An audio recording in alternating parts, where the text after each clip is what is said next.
Amen. Mapunurin kita na this week, ipagpinaton ang aton health, especially ang aton mga kaagapay ng pagtrabaho, ipagpinaton nga tagaan kitang panahon. So buwas, magkukananay hantuna, papatagon maupay para malibil hollow blocks. Brad, maumang buwas ano, ang pagkuanan ato. So, pero na lang kasi matto. Upat na lang kasi, dali na lang aside. So, naatokan na, mapluringan na, may na kita suga.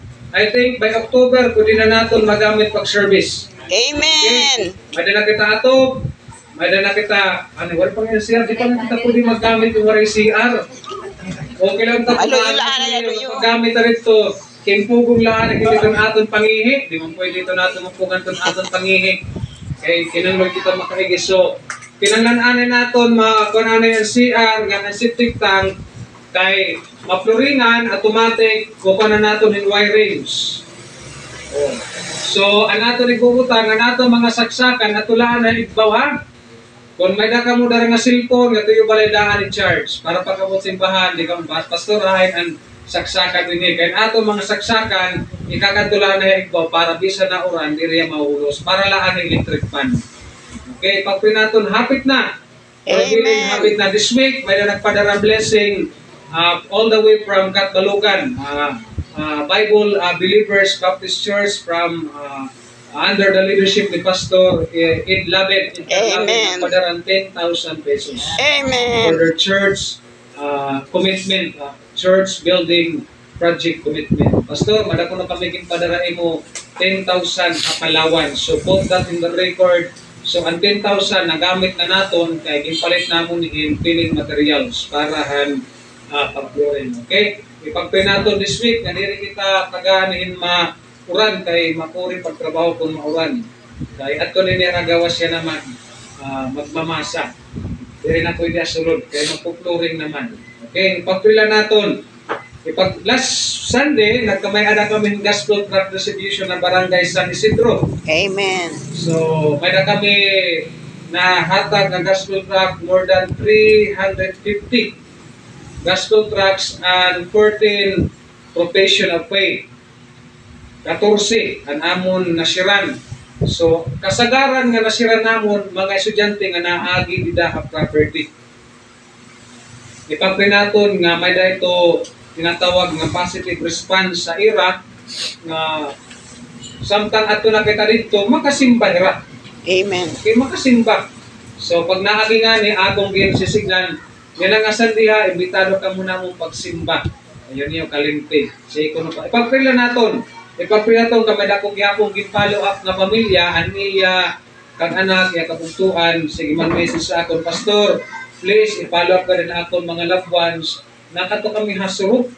Pagkumaman ito nga sityo. Surok maninduro. Anira na boundary at tunera rin titon. Si Paman, ito kuno ni da Pastor, kung ito ni da inin minuswang. Madangan itong pader. Ato nga surok. Boundary na. Diba kapilya, nasulod nga ito. Pag sulod mo, masulod ka pa, maagi ka pang gamay nga tulay. Tapos pag sulod, makato ka pa, surok. Surok po talaga. I do not know kung anong tawag ito nga sityo. Basta may mga balay lang dito.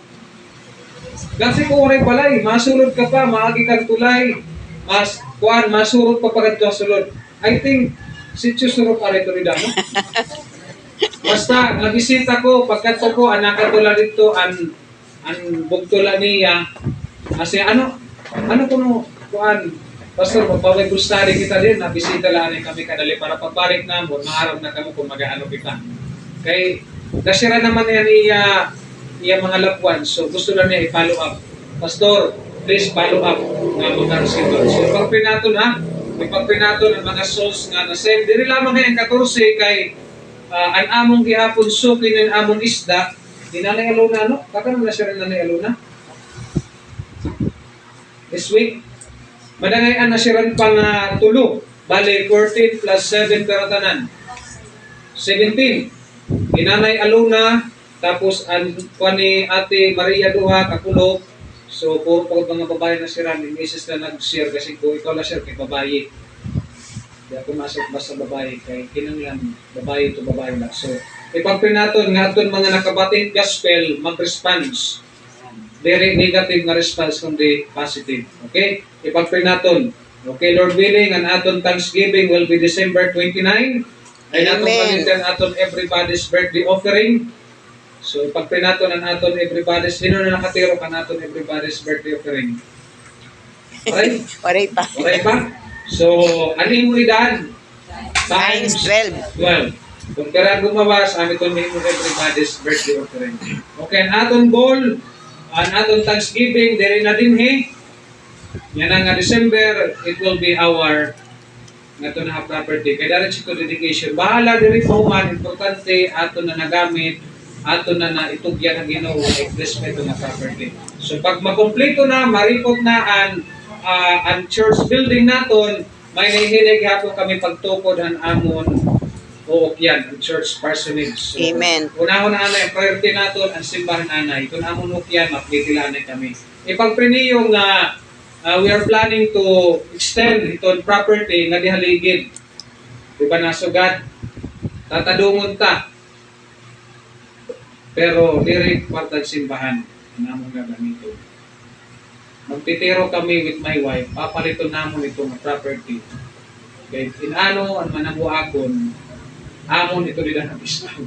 Ang kanang simbahan at tula nga 250. Ang excess nga kuan will be ours. So, dera ko magamit ang kwartang simbahan pagpalit. Magtitiro kami para namin ito mapalit. Okay? Kaya kaso, kung ano kung Ginoo, at least ang kanang simbahan, separate lang kanang simbahan, separate dito ng amon. Amen. Area. Okay? So, that is our goal. Para, in kaso ulit man ako, ang church, direct malalabtan. Waray sa ramok na may himo. Okay? Even anak ko may papagsignan, pag mamatay ako, automatic, pag-apo ka mo masaliwan niya, pastor. Ay napagpinayahan, automatic dayon. Bisa naman akong kalubog, pili tayo ka mong pastor. So, pastor na mag-ati man sa simbahan. So, ang property nga mong papaliton, dire simbahan. Dito ka ng simbahan, magtitiro kami, papaliton namon para ito namon mo yan. Ang kanang simbahan, nakasecure na ang mga documents. All we have to do is ato na lang pakunatin at pa-approve. So, pagpin nato ng ato needs. Ada ng ako ni mga document, paghatag na lang ang engineer na nagsuhol para ma-approve. Okay? Ipagpin nato, ha? Ang atong commitment, ay natong kalimpin atong mga commitment. May commitment niya na para church property at sanggamot.